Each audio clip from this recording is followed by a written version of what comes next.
disposal is good for the environment. Without it, the land and its resources are vulnerable to contamination. Contamination can also cause a variety of diseases and other health issues. Garbage is transferred to regions where it can be left, burnt, or disposed in a way that is safe for people and in the environment in waste management. Waste removal from public locations also lead to reduction in overall health risk, reduces pest infestation, and reduces exposure to biological hazards.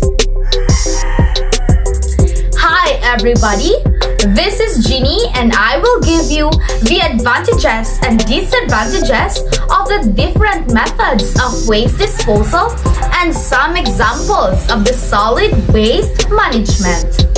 Methods of waste disposal. Number 1. Landfills. They are neither open dumps or just some holes on the ground.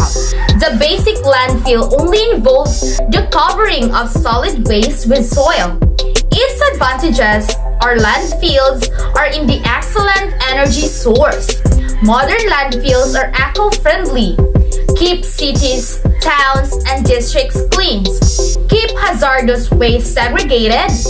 Landfills are cheap. Its disadvantages are landfills are partially responsible for climate change. Methane lights up easily, contaminates soil and water, and landfills affect wildlife. Second one is the incineration. Incineration is a method of waste treatment involving the burning of organic material found in waste. Incineration and other high-temperature waste management processes are called thermal treatment. Incineration advantages: decreases quantity of waste, efficient waste management, production of heat and power. Its disadvantages is that it is expensive, pollutes the environment, damaging public health, the possibility of long-term problems. Third one on the list is the waste compaction. It allows large amounts of trash to collect in a single area without the need to increase garbage collection. Its advantages would be cutting operational costs, better site hygiene and safety, increased space. Disadvantages are less regulation. Trash may go to a town dump or to an incinerator, depending on local waste disposal regulation, and a large collection of trash, however, will eventually begin to smell. A fourth one would be the biogas generation. Biogas, naturally occurring gas that is generated by the breakdown of organic matter by anaerobic bacteria and used in energy production. Advantages is that it's a renewable energy source, it's eco-friendly, reliable, reduces the amount of waste going to landfills. Disadvantages: little technology advancements, contains impurities, it can't work on local and not economically viable. Number 5 is composting. Composting is the process of decomposing organic materials. The end product, so-called compost, can be used as soil conditioner or for several other purposes. Its advantage is that it improves in soil quality, enhances the structure of the soil, rather cheap soil conditioner.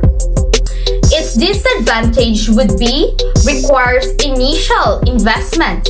Efficiency depends on your amount of organic waste and the unpleasant smell. The sixth one is the vermicomposting. Vermicompost harnesses the power of the humble earthworm and uses earthworm to turn organic matter, such as kitchen scraps and garden trimmings, into dark, nutrient-rich soil amendment. Its advantages would be vermicompost enhances plant growth, suppresses diseases in plants, increases porosity and microbial activity in soil, and improves water retention and aeration. Disadvantages: pest and pathogen problems, high maintenance. All vermicompost bins have earthy odor. Number 2, the solid waste management. The sources of solid waste. Number 1 is the solid domestic garbage. Domestic solid waste, commonly known as trash or garbage, refuse or rubbish, is a waste type consisting of everyday items that are discarded by the public. Municipal solid waste, or the MSW, are commonly known as trash or garbage, consist of everyday items we use and then throw away, such as product packaging, grass clippings, furniture, clothing, bottles, foods, scraps, newspapers, appliances, paint, and batteries. This comes from our homes, schools, hospitals, and businesses. The second one is the waste material from various industries.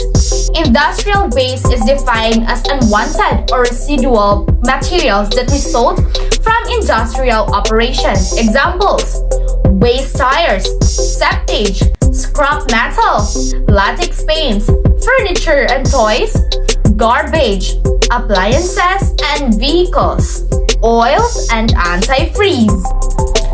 The third one is the solid agricultural waste. Agricultural waste is a waste produced as a result of various agricultural operations. It includes manure and other waste from farms, poultry houses, and slaughterhouses. Examples: agricultural waste include crop residues, weeds, leaf litter, sawdust, forest waste, and livestock waste. The fourth one is the plastic, glass, metals, and e-waste. These are all solid waste that can be found anywhere. The VS, computer monitors, printers, scanners, plastics from the food that we eat, glass from the materials we use, and metals from the house that we build all contribute to the waste that surrounds us. The fifth one is the medical waste. Medical waste is any waste matter produced from hospitals, laboratory, dentists, and any other health-related practice.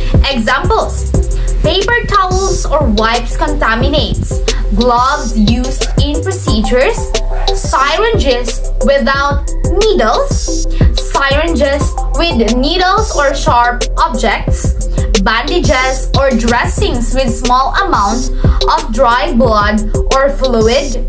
The sixth one is the construction waste, sewage sludge, waste generated by construction activities such as scrap, damaged or spoiled materials, temporary and expendable construction materials, and aids that are not included in the finished project, packaging materials, and waste generated by the workforce. Examples are bricks, ceramic and tile, wood, insulation materials, glass, and etc. Number 2. Effects of poor solid waste management.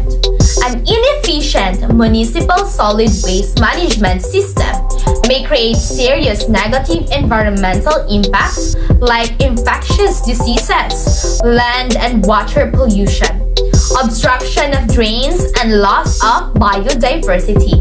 Examples: poorly managed waste is contaminating the world's oceans, clogging drains, and causing flooding, transmitting diseases, increasing respiratory problems from burning, harming animals that consume waste unknowingly, and affecting economic development such as through tourism.